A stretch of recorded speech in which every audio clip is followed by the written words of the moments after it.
Muhammad had an adopted son named Zayd bin Muhammad. He would like to marry off Zayd. Zayd, I would like to marry you with Zainab. I think she would be a great wife for you. Yes, Rasulullah. Let's go to her place.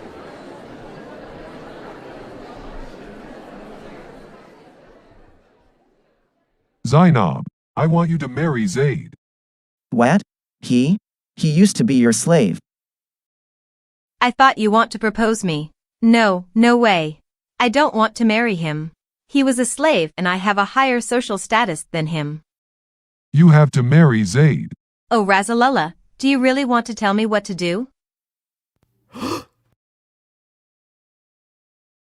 If I already decide something for you, then you need to obey. Quran, Surah Al-Ahzab, verse 36 says, "It is not for a believing man or a believing woman, when Allah and His Messenger have decided a matter, that they should have any choice about their affair. And whoever disobeys Allah and His Messenger has certainly strayed into clear error." Okay, I will marry Zayd. Muhammad then held a wedding ceremony for Zayd and Zainab. One day, Muhammad tried to find Zayd in his house.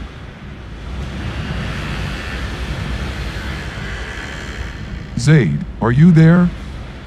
But Zayd was not at home.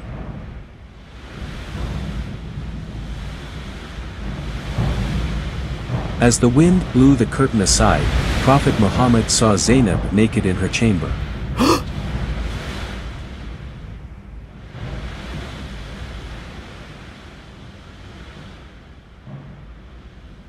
MashaAllah. Oh, Rasulullah.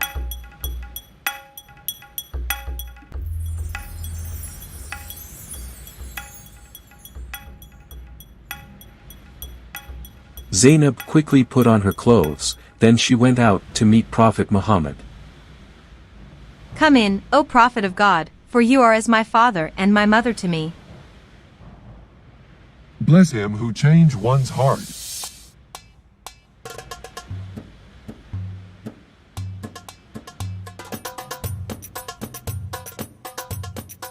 History of Tabari, Volume 8, page 4, explains that Muhammad saw his daughter-in-law naked. Zainab was in her chamber, undressed, and admiration for her entered the heart of the Prophet.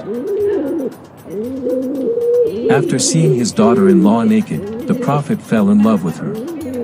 This is according to Tafsir al-Jalalain, Quran, Surah al-Ahzab, verse 36. Then on one occasion, the Prophet caught sight of her and felt love for her.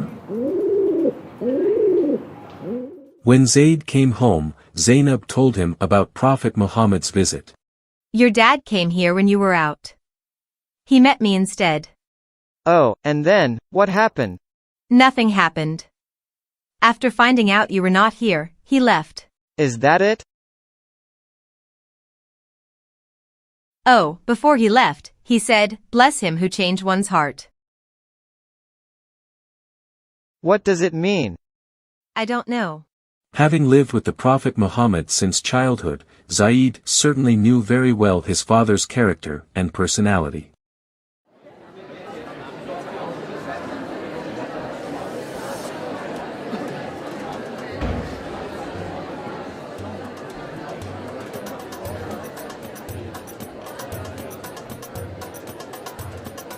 It was difficult for Muhammad to hide his feelings toward his daughter-in-law.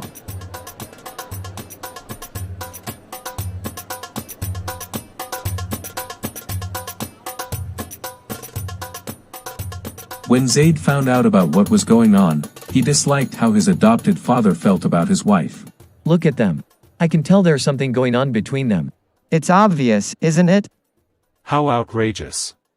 Things got worse for Zayd when Allah punished him whenever he wanted to approach his wife.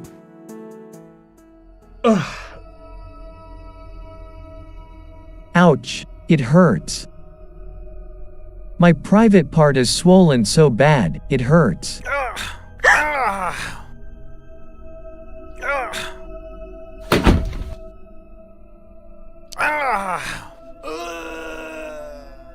Whenever I tried to approach my wife, my private part was swollen.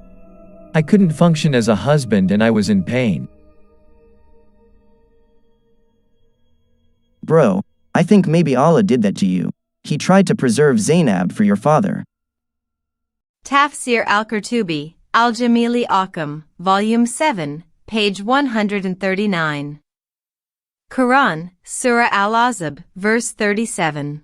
Allah did the following to my husband, Zaid bin Muhammad. Zaid's penis started to swell so he can't make love with me. Zaid decided to meet his adopted father, Muhammad. Rasulullah, perhaps Zainab has excited your admiration, so I will leave her. What is wrong? Has anything on her part disquieted you? No, by God, nothing she has done has disquieted me. Keep your wife to yourself, don't separate from her, and fear Allah. But actually, Muhammad hid his desire toward Zainab. Oh, I can't forget how she looked in her room that day. I'm afraid people will start to notice this. Oh, wait, Allah sent a message to me. Quran, Surah Al-Azab, verse 37. And, remember, O Muhammad, when you said to the one on whom Allah bestowed favor and you bestowed favor, keep your wife and fear Allah, while you concealed within yourself that which Allah is to disclose. No need for me to conceal my feeling, since Allah will disclose it anyway. Since then, Muhammad did not stop Zaid anymore.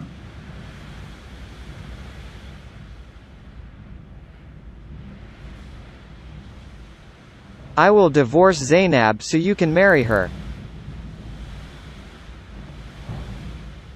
As you wish. A decent man would certainly feel very humiliated by such an inappropriate offer. But it seems that the Prophet had his own moral standards. People start talking about Muhammad's plan to marry Zainab. How come he could marry his daughter-in-law? In the Quran, Surah Al-Azab, verse 36, Allah forced Zainab to marry Zaid. But just one verse later, Allah married Muhammad to Zainab. Why is Allah more concerned with fulfilling the Prophet's sexual desires than anything else? Allah allows me to marry Zainab, since Zaid wasn't my real son. So when Zaid had no longer any need for her, we married her to you in order that there not be upon the believers any discomfort concerning the wives of their adopted sons when they no longer have need of them. And ever is the command of Allah accomplished. With Quran, Surah Al-Azab, verse 37, Muhammad banned adoption in Islam. We cannot adopt orphans anymore. How on earth God would abolish the noble practice of adoption? To show that Zaid is not his real son and it is legal for Muhammad to marry his daughter-in-law. Wow, the excuse is worse than the offense. Who would like to follow the Prophet's moral example? Develop wrong desires for your son's wife? Aren't we all want our sons to have Sakina, Mawadda, and Rama marriages? This is one of Rasulullah's many privileges. Not for you, but for the Prophet only. Tafsir al-Qurtubi, Quran, Surah Al-Azab, verse 50. If Prophet Muhammad looks at a woman and desires her, then it is necessary for her husband to divorce her so that he can marry her. That is his right from God.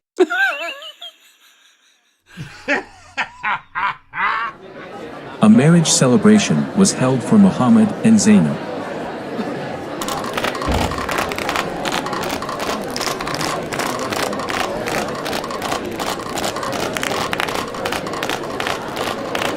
Everybody was happy except Zaid.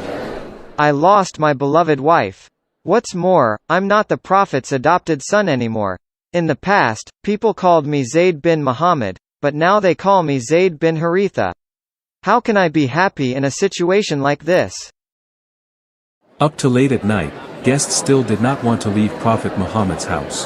The Prophet left the room to give a hint that it was time for the guests to leave. After a while, most people left Muhammad's house. But 3 people still remained.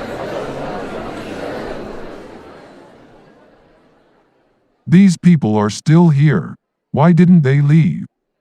Don't they know that we want to be alone? The prophet showed displeasure with them. Look. He tried to show us that we should leave. Why not telling us directly? Maybe he needs Allah's help to get rid of his guests.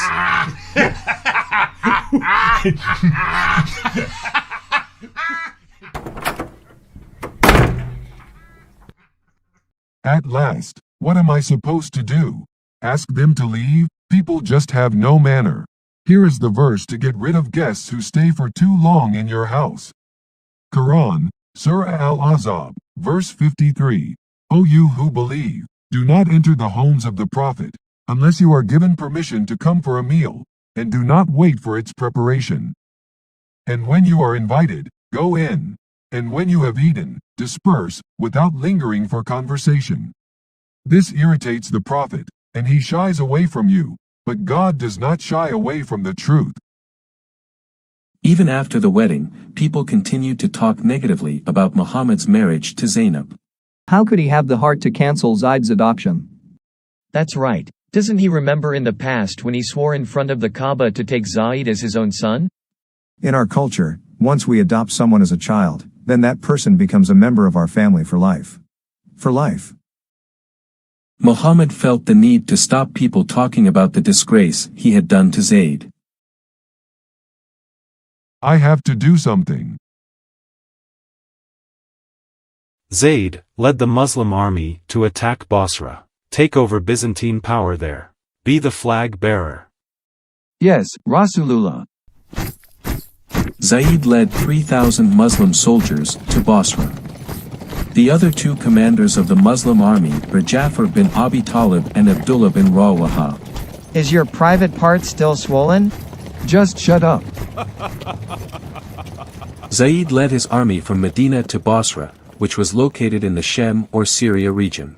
The Byzantine force intercepted them at a village called Muda.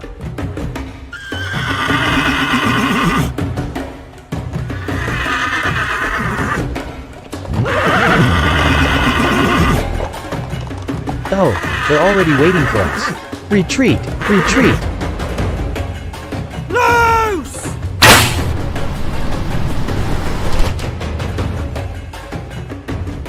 The two Muslim commanders, Ja'far bin Abi Talib and Abdullah bin Rawaha, died in the battle.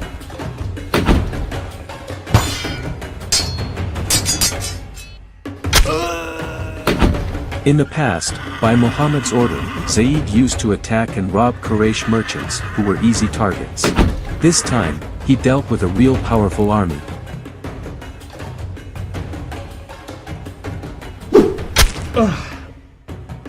Zaid finally died.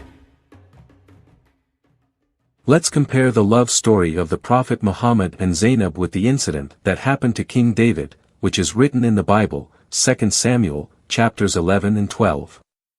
Just as the Prophet Muhammad lusted for Zainab, King David also had a passion for Bathsheba, the wife of an Israeli soldier named Uriah. King David then removed Uriah so that he could marry Bathsheba. The true God of the Bible, Yahweh, does not compromise his holiness with David's or anybody's sins, even when David was his chosen king. He severely chastised and punished King David. 2 Samuel, chapter 12, verse 10. Now, therefore, the sword shall never depart from your house. Consequently, David repented in tears in Psalms, chapter 51, verse 1 to 3 and 10. Have mercy upon me, O God, according to your unfailing love.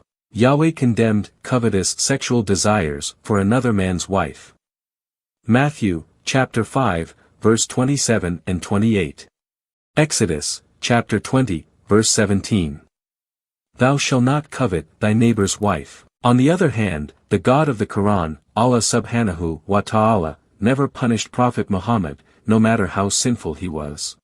Allah cooperated with the Prophet to realize his evil desires, through various verses of the Quran which justify the destruction of the household of his own son and daughter-in-law.